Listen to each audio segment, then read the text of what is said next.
Hello, welcome to the Rugby League Journeyman. I'm not James Rochford. Happily not. I'm Adam Peacock, filling in for Professor. We've got James Maloney, the only regular here on this podcast. The only one. So they've all left us, but we've brought in the big guns. We've got our mate Boyd Cordner, straight from Origin camp. They've sort of done the dirty on us, but I've been carrying this mob for a while now, so nothing will change. I've got a question straight off the bat. Go. How come there's no trust in Jimmy to run this show? I don't know. How come Mate, this was the question last week, and once I knew it was on, I said, I can just do it, and they said, no, you can't. And they brought in... I'll trust you. They brought in Peacock straight away, so... Yeah, like the tone of desperation in Professor's voice when he called me last week, Boydo, to say, please don't let Jimmy do it. It's just Jimmy asking Jimmy questions. Yeah, it'd be an interesting podcast. That's right. Actually, that's an interesting podcast concept. Just get you with Ask a mirror your own questions and just host a podcast with yourself. Yeah. You've got a couple of personalities that you can spin through. Yeah, the old Wonderland up there. How are you, Boydo? Obviously, we're going to talk about Origin today, so we'll give you a hug, virtual hug. Yeah. What happened? Yeah, it's pretty bizarre, to be honest. I was obviously been involved with the camp there, and to be honest, I was so shocked with the result and how the game panned out, only because of the preparation that the boys had throughout the week. It's never good losing an Origin game, but when you lose an Origin game and the series is still in the balance, it's sort of almost like a superpower sort of thing, because of you're hurting from that loss and you get something to do about it. So, being through the week with them and knowing how hungry they were to get out there, and obviously that first half in game 2 didn't go to plan for us, but we felt like we let an opportunity slip, and you could see how hungry the boys were when they got back into camp for game 3. And like I said, prep was really good, and just didn't see that coming at all. Jimmy, what happened? That was bizarre. Watching it's hard, because I think when you look at the big scope of things, it's like New South Wales didn't play well for 2 of the 3 games, and I think that's what hurts. And I've seen Boydo and that after the game, and ended up back at the Pullman and with the guys, and you don't want to sit here and bash them, because they're all hurting as well. It means so much to so many people, and it's sort of something you realise, even being out of the game for so long, it still carries such an emotional tie. Like, your mood after the game was filthy. I'm walking out of the stadium and people are like, oh, can I get a photo? And you're like, yeah, but you just sort of think, oh, mate, fuck off, It's crazy, like, how much it means to you. And, I think that's the frustrating thing that will hurt for New South Wales, is that they know they didn't put their best foot forward, and that's the frustrating thing, So if you went out there and they played their best and got beat or whatever, then you can sort of live with that. But when, I said all the way leading through, I said New South Wales will determine the outcome. If they play to their best, I don't think Queensland can go with them, and I just don't think they played to their best. Can I just say though, like, on the back of that, I thought Queensland were unbelievable, to be honest. They were.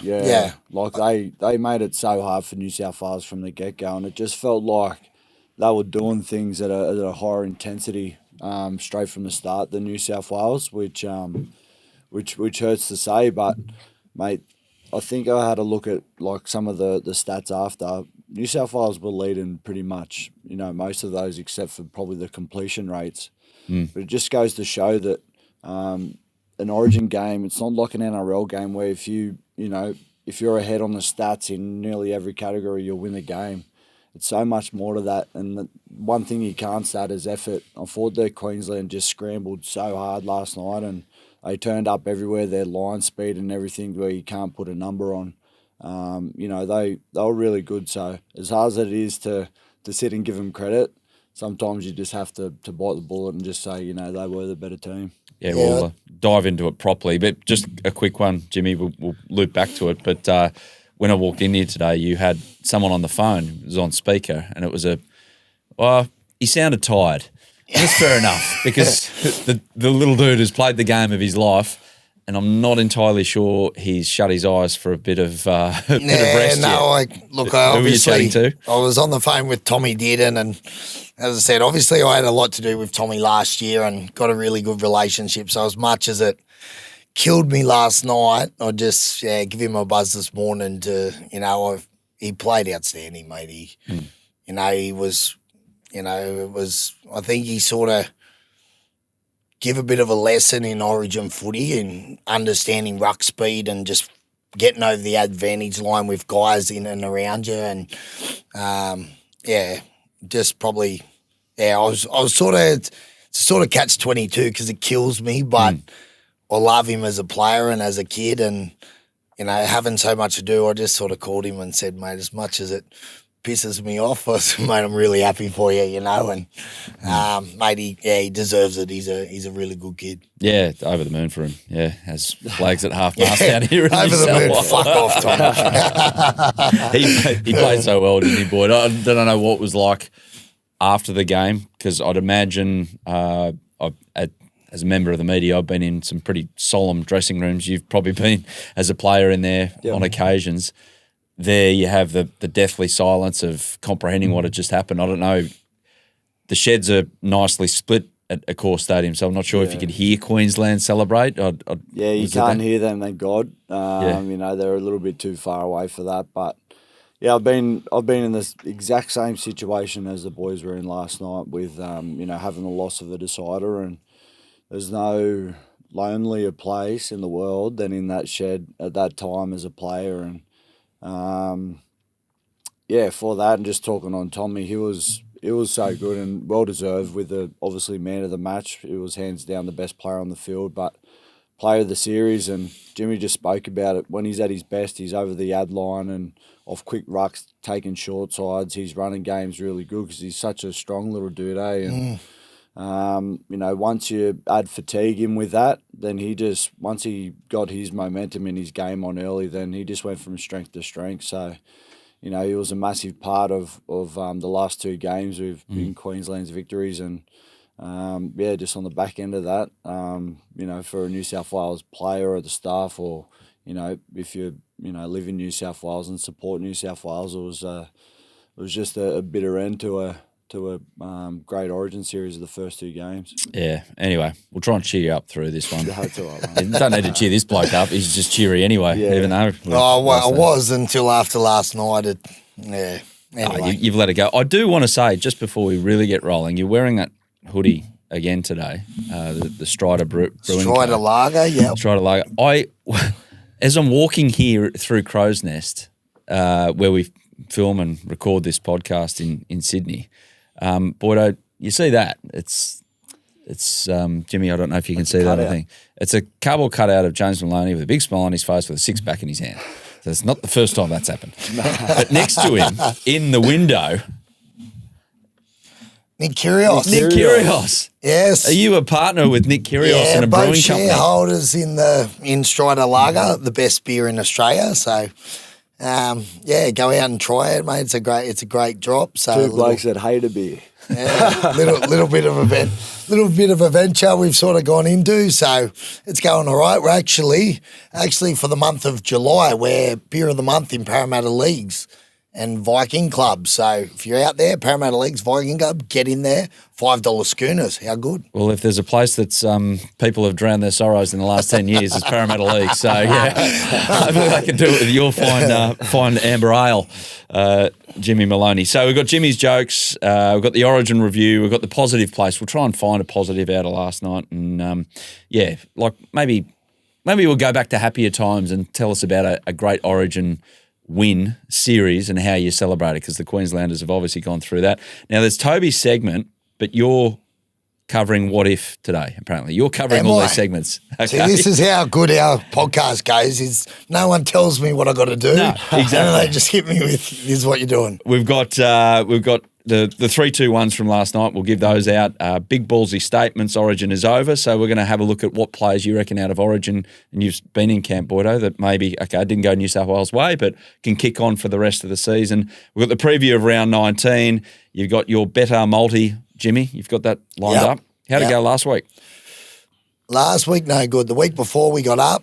Yeah. Last week, I can't remember what it was, but I don't think we got up last week. We've got a Trumour or Rumour as well. Apparently. You've cooked one up. Yes, there's a bit of mail from over Perth way, so. Okay. Yeah. Interesting. And clickbait collectors as well. So, we've got one pertaining to Desi. Desi's going to retire from coaching. Is he? Yeah, that's the word. Is that a rumour or a Trumour? I think it's a Trumour, and they're going to move on. And So who's in line for that job? I don't care. I want to know what Des Hasler's going to do in retirement. How's that guy going to retire? Because he loves coaching so much. Well, actually, we were talking about that with Bellyache last night because Bellyache's decided to go. He's been talking about retiring for how many years? Like John Farnham. This is the last time. Best This is the last year. Best negotiation tactic of all time. I'm gonna. Oh, you know what I want. Another million now. Okay, I'll stay. Yeah, exactly. Must be hard, eh? Matt Troop from Bedar is happy that you keep on losing your multis because it actually helps him in a roundabout kind of way look after Belly. Yeah. Well, I'll tell you what, this week we'll be on. Okay. We'll be on this week. Looking forward to it. Anyway, guys, back to Origin. So, nuts and bolts. I know the Journeyman is a bit of a laugh show sometimes, but nuts and bolts because it is Origin. You've got you both here who've played in Origin. What actually determined that result last night? Yeah, well, for me, just I was obviously pretty close, and just looking at it from like a tactical point of view, or however you want to put it, we didn't win the ruck at all. I don't think New South Wales, especially with the ball, we just created no ruck speed, and just off the back of that, Queensland's line speed and tackle really hurt us. And I think we've got some players in our team that have to have that quick ruck speed and quick play the ball. So then on the flip side of that, we spoke about Tom Dearden. I thought that any chance that Queensland generated some ruck speed and some momentum, the halves were flat and fast over the ball and capitalised on that. And then for me, just Queensland's scramble, they just seemed like they were everywhere, eh? Like any time New South Wales got to an edge, they had about 4 or 5 blokes just hitting the sideline trying to save a try. So, you can be ahead of all the stats that you want, but one thing that you can't, stat is your heart and your effort, and I thought that Queensland really brought that last night. Yeah, they come up with, probably 3 or 4, like right on the line, like some last ditch efforts. But I thought watching the game, we were sort of sitting on about the 40-metre line. I reckon for both halves, it seemed like New South Wales controlled field position. I reckon they played the game within 75% of the field towards, where New South Wales were attacking. Like I reckon, without stats, but I reckon 80% of their kicks they caught inside their 10-metre. So New South Wales were winning the field position, but it just didn't seem like they were throwing enough at them. Once they got the ball back and they were bringing it back in better field position, but it seemed like there was a lack of urgency to get behind the ball, get into shape and get players in motion and players attack, and if you can't win games with hit up, kick, as much as you're winning that. And I thought early on, New South Wales, the first couple of sets, they moved the ball a few times, and I thought, here they go, like they're going to play some footy. And like even an example, like they had that one where Romy goes to Angus Crichton and Val Holmes come in and puts a massive shot on. And I don't know how they reacted to that or what their thoughts were after that, but to me, that's their winger hitting our back rower. We've got 2 guys unmarked outside of that. So whether that sort of something like that, because there's 2 ways you can take that. You can go, oh, geez, we've gone to go and we've sort of got cleaned up. Or you can go, beautiful. Like if your winger's going to come in and jam our back rower, I'm going to ask you that same question 10 more times in the next 70 minutes, and I'll pick you apart over this, And I just thought it was, just the lack of players in motion, the lack of, as I said, state of origin football is about ruck recognition and getting over the ad line, and I thought New South Wales had a little bit of a one-shot mentality. So it was sort of go here and we're going out the back to try and beat them on the outside in one play rather than, Queensland showed their hand very early. They were going to come up and jam. So if they're going to jam, then, okay, let's not worry about holding the middles up. Let's move the ball early so they can't jam, get them sliding, and then we don't need to score that play, but we get Latrell on Toya, get him, take him on show, quick play the ball one-on-one, then get the ball, get over the ad line again, find another one-on-one, find another, and play for play, not sit here to try and do it in one shot. So, as I said, you're not trying to sort of kick them and go down because they're all hurting, but I just, it's as a guy who sort of watching it, it was a bit frustrating, the lack of questions they sort of threw at Queensland. The boring question is, what was the talk at halftime? But it felt like at halftime as a fan sitting in the stands, it's, read this book before. Queensland have rocked up. They're the underdogs. They've done what they have to do. Yep. Scored a try. He's going out, bundles back in. Typical try out of chaos in Origin. So how did you try and rectify that at halftime? Is it yelling and screaming and getting the intensity up, or is it really trying to be clear about it? I think you got to be really clear in them situations. Yelling and screaming these days doesn't get you anywhere, you know what I mean? So you have to be really clear with your messaging. And in that situation, it seems like a lot of points, 20 points to nil, especially in an Origin game. They done well to come back in game 2 and nearly steal it at the end. But when you're in that position, it's just about narrowing your focus and what's the most important thing the team needs from me in this moment. And in that case, it's about clawing the first try back. All you need to do is start well, and if you just get that first one back, then you can just worry about getting the next one back and then the next one. And then what that does, it just creates momentum. And you're not thinking about the bigger picture right at the start of that game because there's so much time. 40 minutes is a lot of time in an NRL game, especially in today's game when we see the momentum changes. And once you get that, it's so powerful and you can just – these boys are the best players in the world, so they can score points like that, but they just need to set up the game properly to be able to capitalise on that situation. And, they did. They come out of that half and like Jimmy said, the field position and the live ball stuff, I thought the New South Wales were in control. It's just the execution on the back of that and the high note finishes that we were failing to put Queensland under pressure, where I thought on the flip side, Queensland's kicking game and last play options were probably a little bit better than ours. But once we got that first try back in the second half, I thought it was going to be one of those moments again where I was like, oh, hang on here. I think, this has got the potential to go down to the wire. And it looked a bit like that. But again, Queensland turned up, and then I just thought that New South Wales, failed to capitalise and execute in crucial moments. Yeah, Queensland just got it right. Even like you say, the kicking game, the number of times Cameron Munster just got the ball at halfway and all he wanted to do, he wasn't going for distance, he wasn't going for placement, he was just getting the ball up as high as he could to stop the first couple of tackles for New South Wales gaining momentum. Yeah. Because, Dylan Edwards had 5 defenders around him every time he caught the ball. It's such an underrated play, that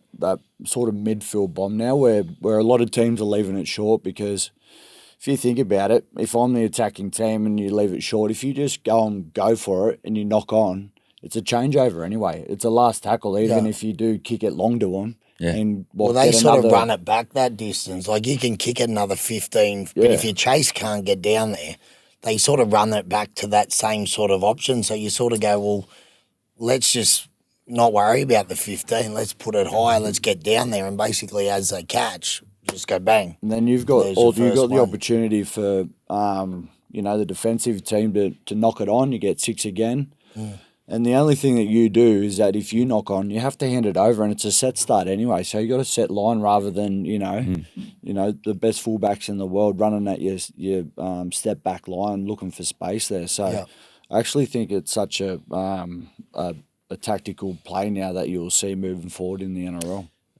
One thing that probably summed up the night for New South Wales was late in the game where Latrell got in a tangle with Hammer, and as the ruck got cleared, somehow one of Hammer's boots just ended up flush on Latrell's I seen the manhood. That. It was a good shot there. And where was that one? He was in. My eyes were watering watching it. You're right. And that right there, an old kicking the balls joke, that summed up New South Wales night, did it not? Yeah, it just seemed.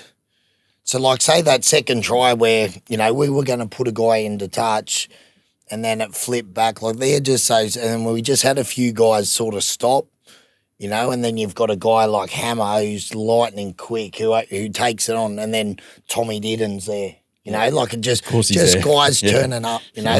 None of Queensland's tries were a big fancy play to go around. It was just man on the spot, and that's what Origin's always been. And it seemed every time there was say a bat back or something like that or a loose ball, there was always a Queenslander there before a New South Welshman. There was a Stephen Crichton put that kick over the in goal down the side, and then they run out because we missed the chase. There's just a lot of little moments that Queensland just did better. Who breaks the ice in a really quiet dressing room, or it doesn't get broken after a game like that? It's everyone's quiet all the way. You're no doubt trying to liven the mood a bit somehow in your own special way, Jimmy, back at the hotel. Yeah, no, it's hard, but as I said, because it's, you sort of realise, like I said, how it affects you because you care so much about the result, and they're all hurting. So it's hard to sort of say, mate. And the thing that kills you about Origin is it's 12 months. It's not NRL where you go, oh, geez, we stuffed up this week. We're on again in 7 days. Or you wait 12 months and that just eats away at you for 12 months. Yeah. There's a big fallout from Origin, just because, like you said, it means so much to a lot of people, and it's just so big in our game where in that 12 months you're like, oh yeah, the fallout will only be, they'll talk about it for a couple of weeks, and they talk about it for 12 months, and you've got to wear that until you get another chance the next year. So it is a long wait, but yeah. In terms of breaking the ice, there was in the sheds everyone deals with it their own way, but it's not until sort of after, when you're having a beer and debriefing the game, where everyone starts to sort of relax a little bit. But yeah, it's still a somber sort of mood, that's for sure. Did any of the Queenslanders sleep, you reckon? Sure. I know Tommy hadn't when he went. So yeah, look, I'm you sure wouldn't, would you? Nah, I'm sure they enjoyed it, mate. And look, it was sort of set up with a real emotionally charged story, with obviously the drama with Munster as old man through the week, Papali coming back, So yeah, there's a shit feeling, but good on him, mate. How's Loz after it? Because he's going to cop it, obviously, because he's the figurehead. Yeah, the coach always cops it. That's what happens, mate. If you win, you're the best coach in the world. And if you lose, and everyone's coming for you. So Loz is hurting, only because I think he realised the opportunity that he did have, especially after game one. But he's an emotional guy. He's one of the New South Wales greatest, and he's so passionate about New South Wales and the jersey, and I just know how hard he would be riding it.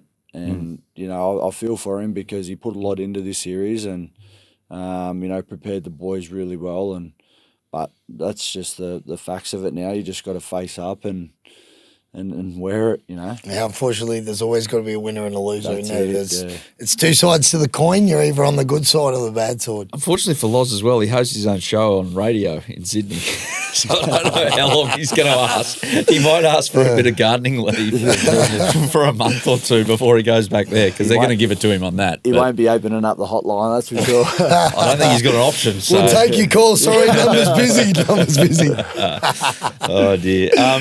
What about, okay, let's go to the positive place. And if you're a Queensland listener, viewer of this podcast, you're going, hang on a minute, you're talking about New South Wales the whole time. But what is about an Origin, the flip side, and if you can go there, Boyd, even though you've witnessed what you've witnessed in the last 24 hours, when you do get it right, what it is like, because you break camp the next morning. Yeah. But are still things floating around on group chats weeks after about how good it was? For years, you don't lose that bond. When you go through something like that with each other, you've got that respect for life, preparing for an Origin game is probably one of the most daunting things you can ever do. Probably not for this bloke. Nothing really fazed him, but, for me, I rode the emotion so hard, the roller coaster. So, to go through something like that together, throughout those 3 games, the amount of emotion and the things that you go through throughout the camp, that Origin period, it's a bond that you'll have and you'll share for life. So, these boys will be, that group chat will probably never die, you know what I mean? So, pretty envious of what they're feeling at the moment. If you can bottle that feeling up and sell it, you'd be a billionaire, that's for sure. But yeah, that's like Jimmy said, there's got to be a winner, there's got to be a loser, and, I love that quote. If you can bottle that up, you'd be a billionaire. That's awesome. That's the best. Well, you've tried to, hence the... Hey, it's pretty much in Strider in a bottle. Did I actually tip any money into this podcast yet? Actually, you can bottle this up. Actually, it is bottled up already. Strider Brewing Co. Have you had those? Do you still? Oh, okay, a little story. Last night, James Maloney rocks up to a function that I was doing as well, and he had a playing jersey on, and like we read it was like June 22. I think it was game 2, 2016, and then how'd you go at it? You googled it. Had a look at Rugby League stats, and he lost it. He got rolled. So next time, maybe when you rock up for a decider as a proud New South Welshman. I didn't do that much research. I just throw it on. So jersey in which you won the bloody game in. Yeah, maybe it was my fault. I'll take the rap. But you do remember still the moments that you did get right in Origin. Yeah, it lives on eternally. Yeah, as I said, it was something I obviously lost. The first 3 I lost. Against a very good Queensland side, and it was something that really ate at me and something that I really always wanted. I didn't want to just play Origin. I wanted to be successful at Origin and in the Origin arena. So 2018 and 19 to go back-to-back in series wins was, it meant so much to me because it was something that I really, as I said, it just sort of ate away at me, the fact that I'd sort of been there but hadn't been successful at that arena. So to be able to go back-to-back before I went out is huge, just because it, as I said, it is the pinnacle of, like I've always said, if someone said to me, start of my career, you'll only ever play 1 rep game, would you want to play a test for Australia or a State of Origin? I'd pick State of Origin every day of the week. And, just because the type of football it is, the arena and the emotion and what's involved, I just don't think anything can come close to that. So, that was very special, and it's just a shame that we don't have that feeling as a Blues this morning, But that's footy. It can be a very cruel game sometimes, and that's the game we play. You were running the water, obviously. Was there much? Could you hear much out there? Was there much between the 2 teams, or was it all pretty tame? No, it was all pretty tame. I think the only sort of melee that we've seen was with Latrell and Pubs there when they were pushing and shoving. But to be honest, it was pretty tame. Yeah, the crowd was unreal at the start, and then it took a while for them to get back into it, only because of it's hard when the opposing state's in front. But yeah, it was such a good atmosphere, and the boys played with a heap of energy and whatnot. But yeah, in regards to fireworks and brouhahas, there wasn't too many. Yeah, apparently there was a bit of a complaint from the New South Wales boys that a few of them were dehydrated. They weren't getting enough water. Oh, really? So I'm not. Yeah, I think Boydo's K's were down, so maybe he contributed. Everyone's job's under review. Not enough hydrolyte for the players. They're going back watching the K. Cold enough. Mate, you missed the water bottle there. You wear a GPS on that as well? No, have you got to hit a certain target? Everything's sports science these days. I know. No, I'll be sitting down doing some video on my performance. But surely at some point you're so frustrated in New South Wales play, you'd just love to be able to just throw the water bottle away do the Clark Kent, rip off the thing and just go and tackle someone in a maroon I've wiped jersey. my hands with that, mate. I've wiped my hands with that. He would have, except he had to retire from Ed Knox because he made too many of my tackles. So I killed the kid's career. Sorry, I didn't want to bring that up, Jimmy, but now that we're on it. Was that the case? You Bloody had otherwise. you got up the case and you go, bloody hell, can this guy help me out? That's why you're so stressed before Origin. I wasn't because I was like, oh, boy, that'll make me tackle. I don't have to tackle. He just has to kick goals and set up tries. What was he out like an on-field in an Origin game? The best. Like we touched on, it's such an intense environment and there's so much emotion. Everyone's really tight. But, to have someone like Jimmy who, like we said, nothing rattled him too much. So, when we're all in that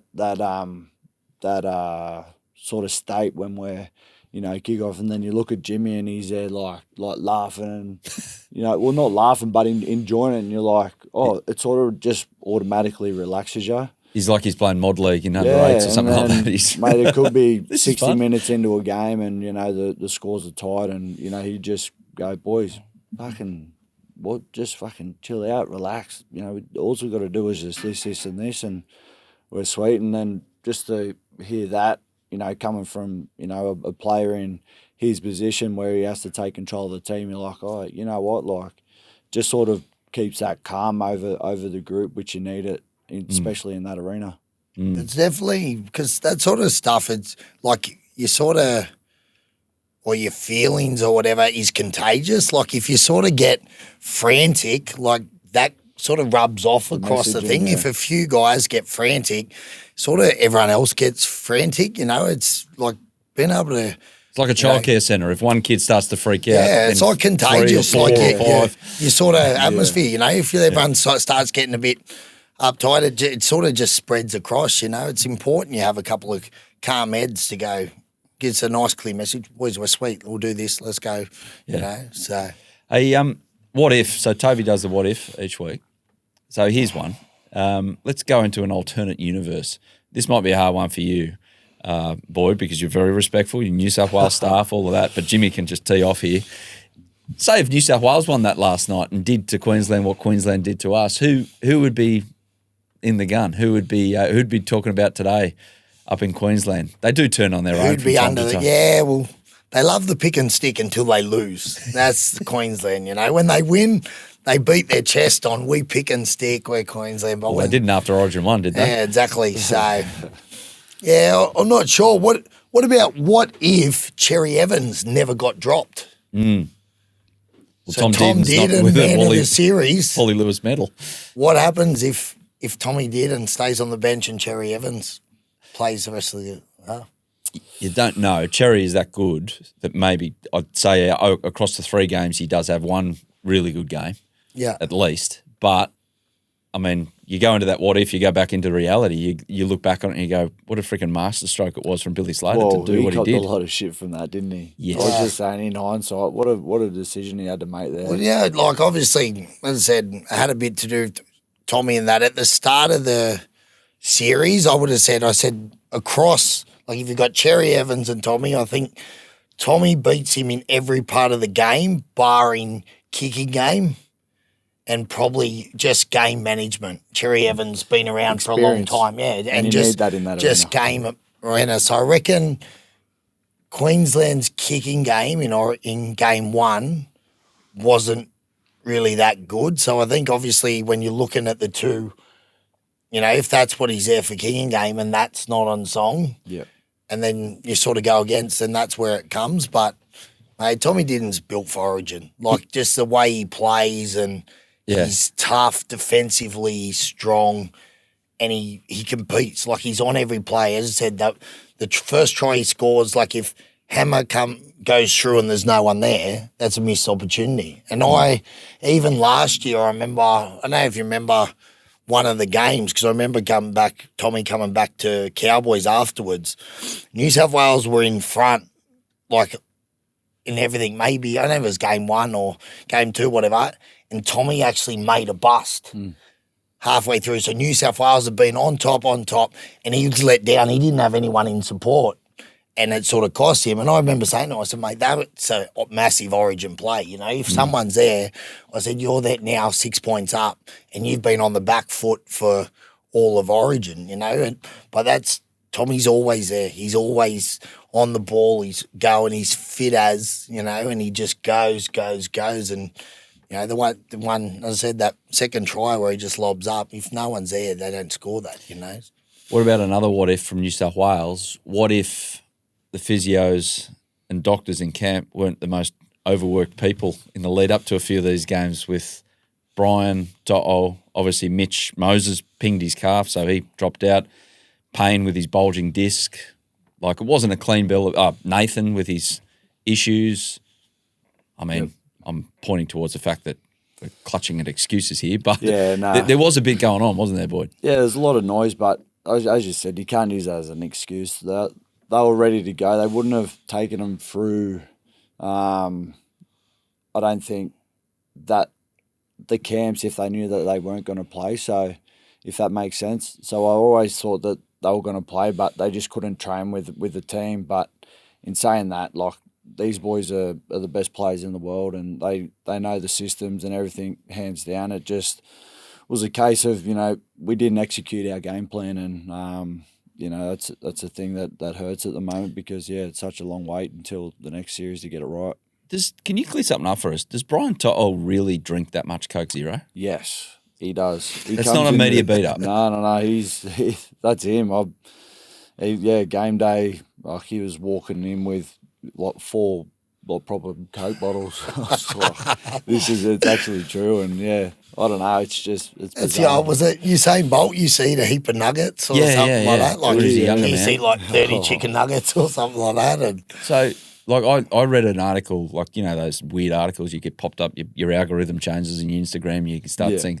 So when, like, I'm fascinated by this story. So it popped up on my Instagram that some dude in Brazil who was addicted to drinking cola, at some point middle of his life, he had to have like 30-odd gallstones removed because they'd fallen because he did. So I'm just a shout out to Brian. They're not the ones you got to piss out, are they? No, they're the ones they're not. No, you don't want gallstones. No. Kidney stones. Are they the ones you got to pee out? Yeah, I think so. I'm just like, but gallstones, like, they had a picture of him. It's like, just a shout out to Brian because he's so important for Rugby League in New South Wales, given he was probably our best player the whole series. I'm pretty sure he's a little bit fitter than that Brazilian today.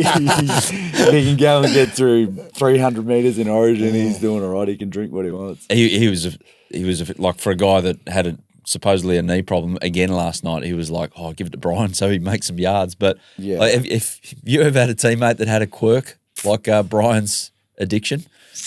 I don't know about quirks. I used to, when I started preparing for a game. When I started down in Melbourne, a lot of the Melbourne boys used to have like real weird little things. Like, I remember Ryan Hoffman used to always have to have Madge. Like, Madge was the assistant down there at the time and always had to put his jersey on. Hoffy's a bit like straight, and then he always had to do passes with Dallas Johnson. Like, you'd go Hoffy, and he'd go, no, I had to pass with Dal.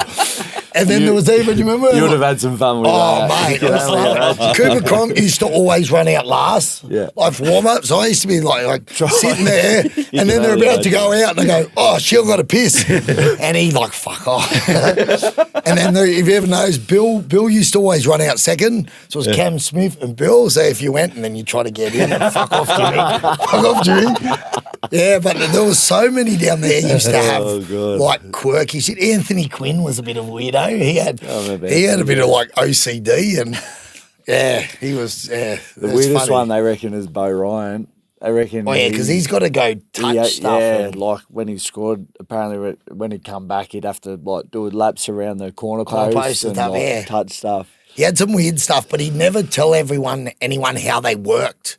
Like, I remember playing, if you walk through a hotel, sometimes he'd just, like, if you come out of the lift and he was going left, he'd go and just touch a wall and go. But he sort of does it sort of incognito because he doesn't tell anyone how it works because it's these weird things. Because he knows there's people like you in life. Remember Chris Heinington telling stories about, like, when they were at Tigers and they knew, and they'd, like, run over there or something, touch something, they knew he had to go touch it. So then he'd go. And someone, I can't remember if it's true, but they reckon he used to have to go to a line when he went back, up and back 10. Like if it was 5 metres and that was in between lines, he'd go to the next line because he had to touch a line. Like he had some real weird stuff, That's a lot of head noise. Yeah. That's a lot of head noise. Boydo, anyone in your career that you play with that's got a Toto-like kind of need to... Mitch Pearce had some head noise. Yeah. Yeah, well, love you, Mitch. No, he was the only person I know that, you know, when he crossed that line, he was just this different person. I couldn't quite put my finger on it how that worked, but Mitch Pearce, that is. yeah, Mitch Pearce, yeah, just you know, the way he turned into this footy player, you wouldn't think it's true. But I was just trying to think. God, I'll be here probably thinking too much. I don't know. It's just amazing that you can prepare that way as a professional athlete, but all power to you. Kids, don't follow Brian's lead. Maybe it's a very Drink unique water, one. hydrate yourself. Yeah, exactly. Find a good waterman and get out there. Some big ballsy statements then. So, okay, out of Origin, a guy, it's probably the guy who won the Wally Lewis medal, who's might find himself going to another level to help the Cowboys get to the finals. But is there anyone else that maybe someone you saw in camp was like, guys, this guy is something else. He might be able to help things out for his club going back.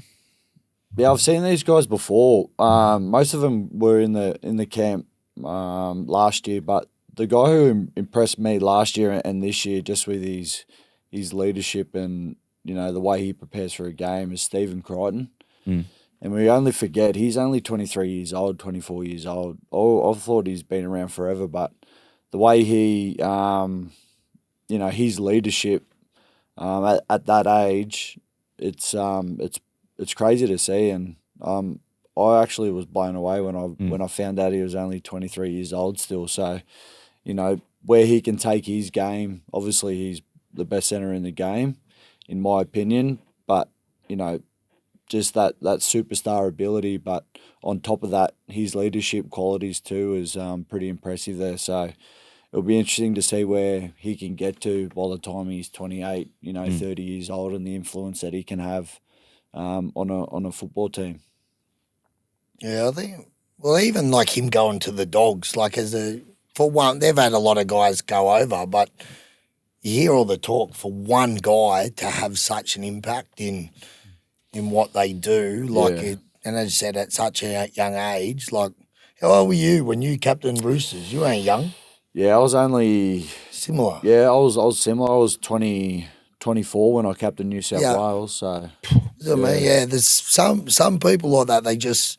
They have an aura and they just command the way they go about their business, and you know it's hard. Like I was never one of those players. Like Boydo, you know, you can't sort of have that leadership, and like you got to be on every day, you know, and all that. Like I was never one of those guys. No, you were too busy trying to pick apart people's like pre-game rituals. I was trying to work to myself, but like there's a lot goes into that to turn up every day, you know. And I sort of look at things differently. Like I said, when clubs basically sign you, they pretty much sign you for an 80-minute performance every weekend.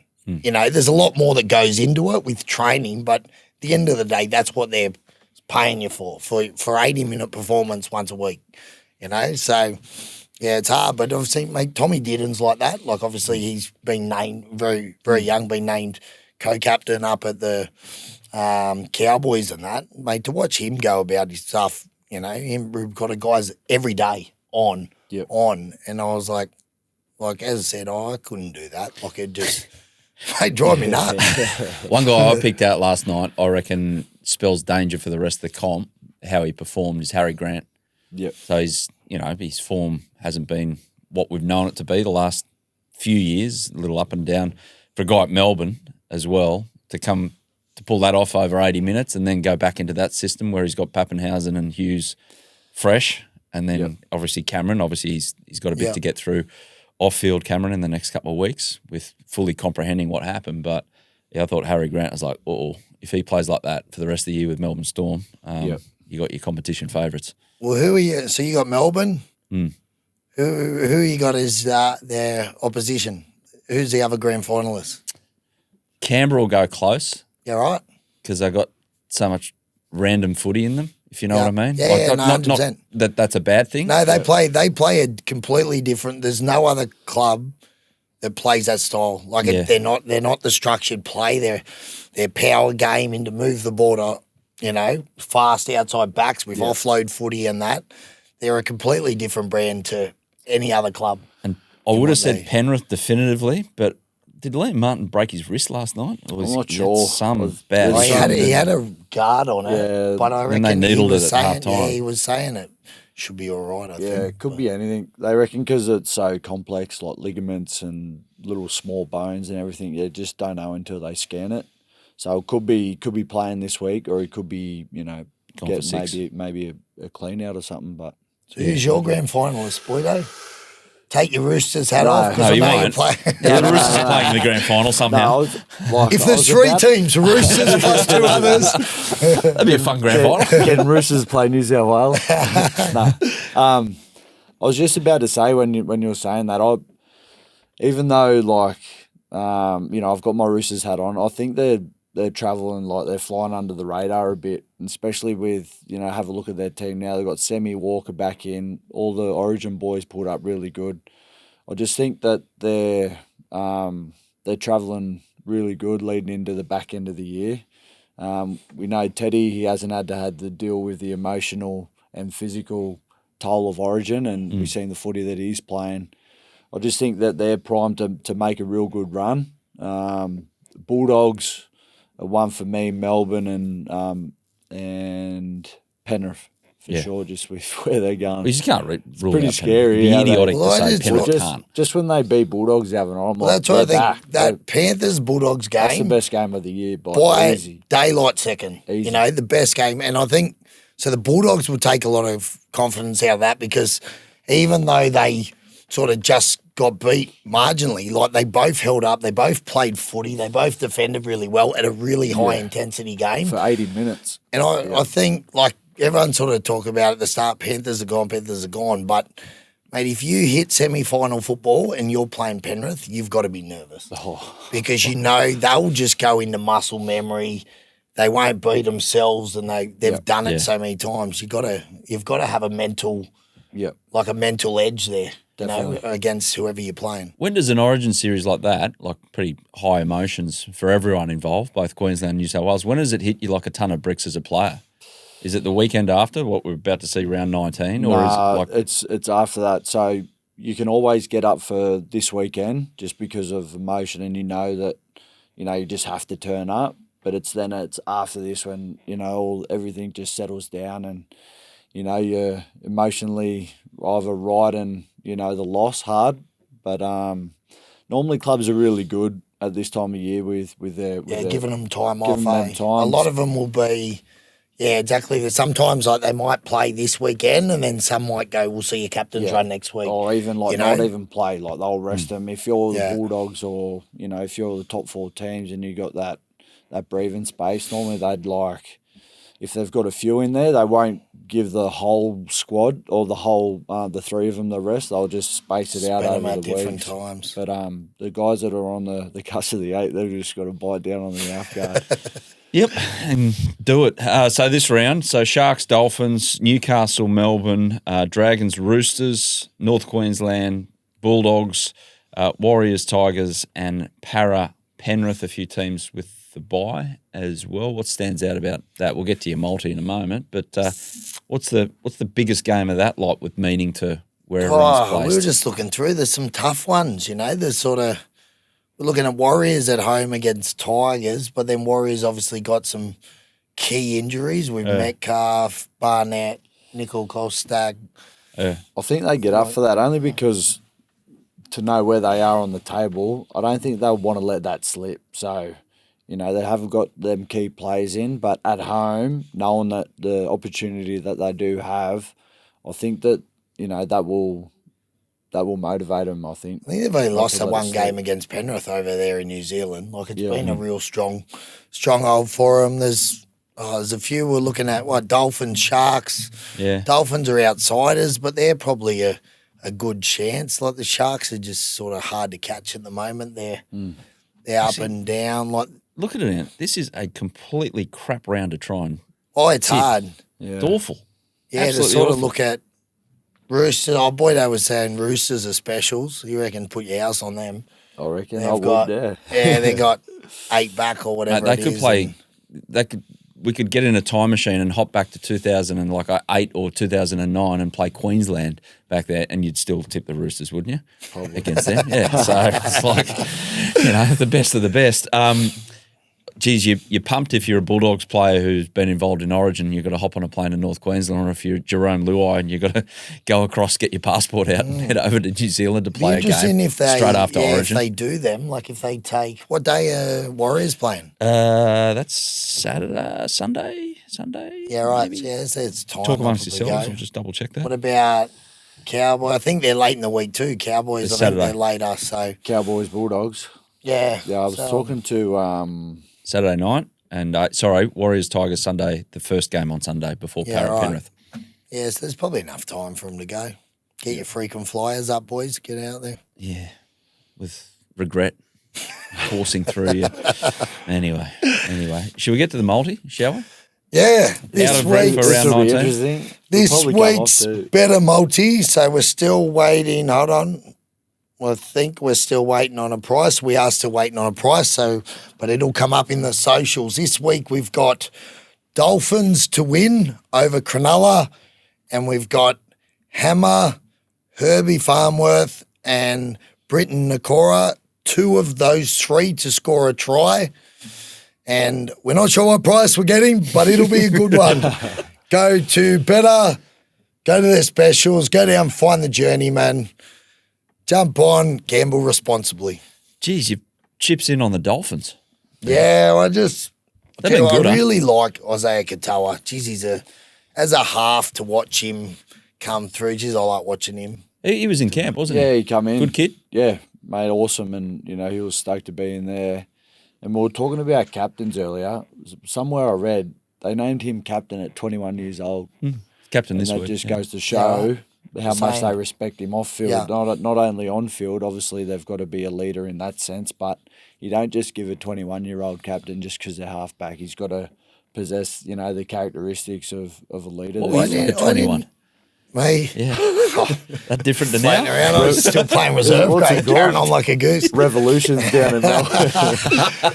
So, I didn't know. So, Isaiah Katoa, he's Sione Katoa, who used to be at Penrith, the hooker, when I was at Penrith. That's his younger brother. I didn't know that. Nath was telling me that the other week. I had no idea that was the relation. I knew he'd come through Penrith, but I didn't realise it was Sione's younger brother. He was earmarked really early to say, okay, when we get cap pressure at Penrith, so they expected before time that people like Jerome Luai will get massive offers elsewhere. Like obviously you got to pick your spine, and they went with Nathan as the kind of main guy and all of that. But they picked really early on Penrith that he's our Jerome replacement. Yeah.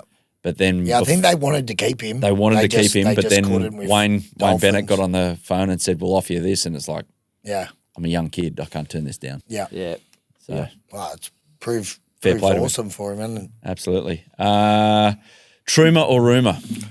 Well, Have you got one? Well, yes. I was over, so after game 2, so the journeyman, we went over to Perth and we did a sportsman's dinner on the Friday after Origin 2. Rumour or Trumour, I saw a certain ex-teammate doing a bit of house shopping. Now, you've had a lot of ex-teammates because you played at a lot of Well, he clubs. sort of played with me at the Roosters. Okay.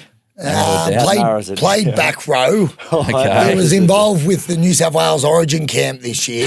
Is he sitting in this room?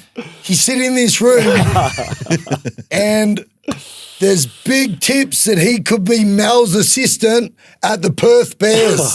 So watch this space, Rumour or Trumour. Well, the good news is about you spilling something like that is, on a day like today, we can ask if it's a Trumour or Rumour.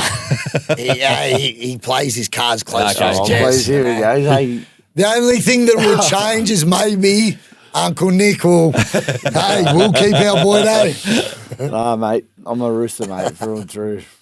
So I can confirm that's a big rumour, mate. squashed straight away.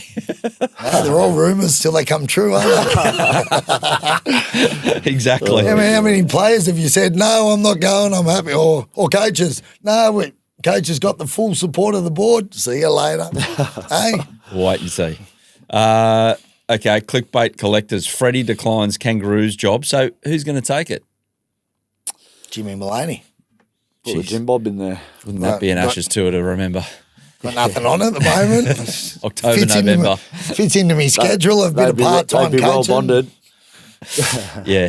Throwback to bonding days. I don't know. Who would... Well, Kevy's put his hand up. Cameron Smith has said, but he's like, oh, you call me, I'm not calling you, from what I understand. Yep. So they're the two names. Freddie decided. Well, that's what I sort of said, but they haven't called me.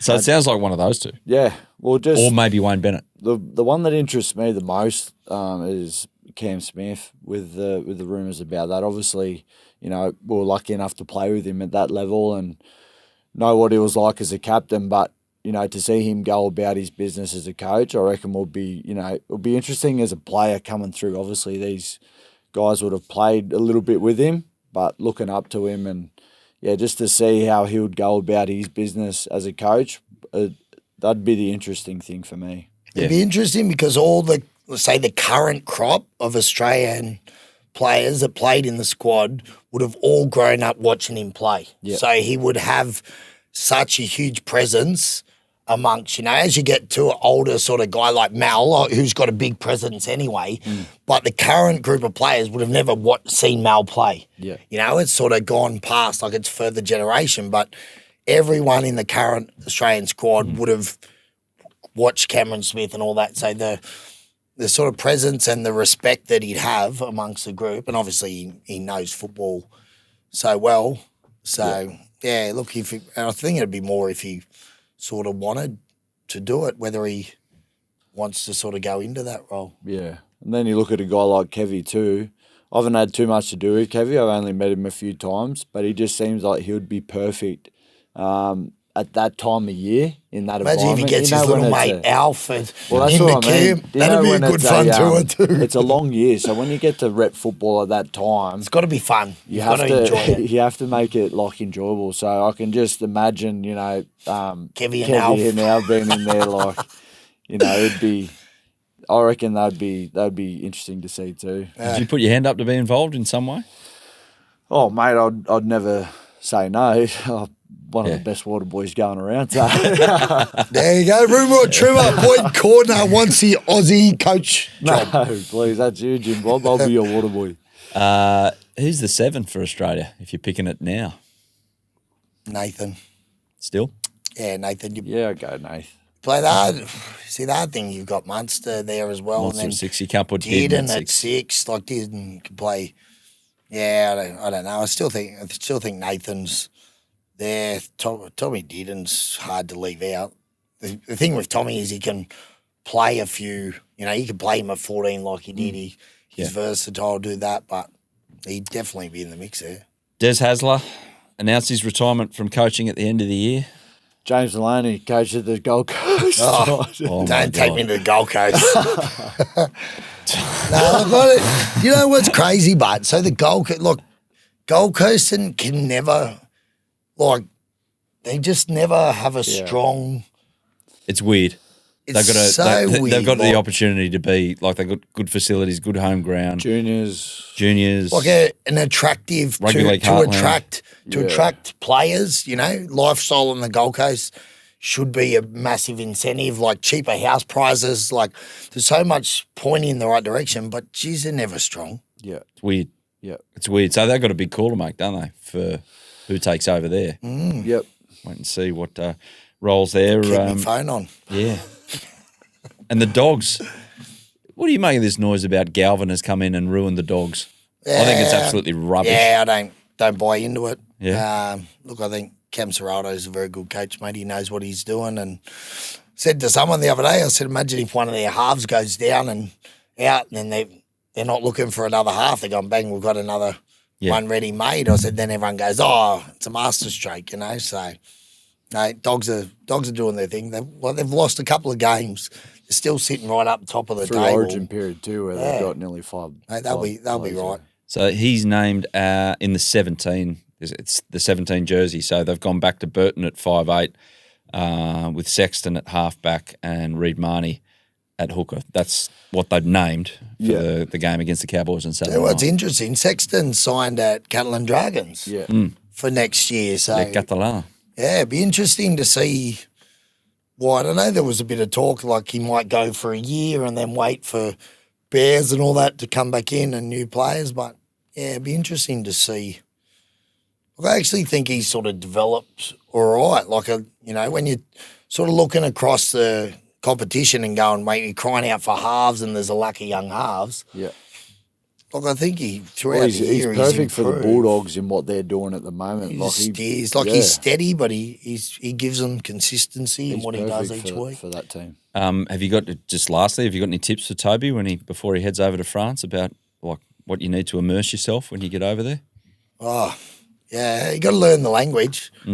How's your French now? Thing. Yeah, it's all right. I can hold a speak. Actually, ran into a French guy coming out of Origin from Perpignan. Was chatting to him in French and Cool. Going on. So yeah, mine's all right. I can hold when they all talk in a group, but I lose it because she sort of while one talks, she's trying to translate what he said, and then the other goes, and you go, too hard. But one on one, I can hold a decent convo. Guys, we're announcing, it was nice of the guy who actually usually runs this podcast to just bounce you out this week, but I'll do the honours for him. There's a partnership with Mad Monday as well. So tell us about this, Jimmy. What's all this about? And we'll blend this into a story about... Mad Monday. So obviously they run, Mad Monday's pretty self-explanatory. So we've got a little bit of a collab, and so we thought we'd talk about the 2013 Mad Monday after we won the grand final. What we can remember of it anyway. Yeah, what's your recollections, Boydo? I don't know. I just think we're at the Bellevue there, upstairs. And remember we were back at the Leagues Club, and then, because you know how you always get that time when the Leagues Club closes and then nothing opens. Yeah. But then, me mate, we had Tunnel. That's right. Remember we called me, mate, and I said, mate, Tunnel Nightclub in the Cross. Yeah. And I said, mate, keep it open. So he called and told the security and bar staff, he goes, keep everyone on. And we all went in there. So we just killed time in there till for the fan parade. And then we basically walked straight out of there, went back to do the fan day at the stadium. That's right. Yeah. And Mad Monday, our man Jake Friend. Yeah, I was about to say there's you can't go past him, mate, on Mad Mondays. Now, if anyone doesn't know, Friendy's got a bit of a alter ego, maybe. Well, all you got to say is, you know how hard he goes on the field? he goes as hard off the field. He's got a little gremlin inside. Okay. And his favourite thing to do every Mad Monday, he used to turn up with the megaphone. You know, like the school teacher megaphone. Yeah. And he used to just pizzle. Yeah, absolutely spray blokes all day through this megaphone. Yeah. And he'd get his little head on, and he had a real gremlin little head once he's had plenty of friendies. So how long did that Monday go for? Did it go to Thursday? Well, that was after the comp, so it went till you guys went longer than me because I got married the very next weekend. Yeah. So my missus pulled it up on like Tuesday. Who organised that date? That's it. Your Mad Monday's done. You're going out again. Who organised that date? My missus she thought it was 2 weekends after, and it worked out the next one. So we sort of went from the Sunday through to Tuesday morning. And then everyone sort of went home for a snooze, and then they reloaded and went again. Yeah. My bride, Jessica, God love her, she went, no.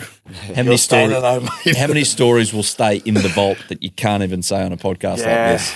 My mind went like, I was like, nah, can't tell that. Nah, can't tell that. Can't tell that one. He's going to be in trouble if I say it is. I think the safest one. You just got to be there, eh? You just got to be there. Mad Monday, you got to be there. So Jake Friend was the Clive Churchill medalist of the Mad Monday celebrations. He was normally every year he's got those. Minnie was always good. Minnie's the best. He's a bit of an undercover, isn't he? Just energy, with the Mincat. Anthony Minicello. Shout out to the Mincat. Yeah, there you go. So that's Mad Monday. So this company actually organises Mad Mondays. Yep. any footy trips, Mad Mondays, hit them up. They got some good ones up at Cairns and all around the place. So go check them out if you're looking for your Mad Monday footy trip. Outstanding. Boyd Cordner, thanks for dropping in for being the special guest Thanks for having me, boys. this week. And Yeah, good. He's not really a journeyman. He's like a one club man. He's like the opposite.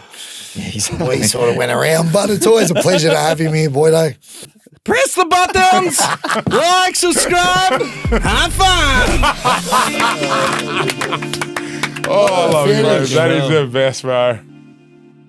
What a great video. If you enjoyed it, please like and subscribe. There is a like button down here. There's a subscribe button down here somewhere. Also, I think you can click down here and you can watch more videos of us. If you didn't like it, you can go f yourself.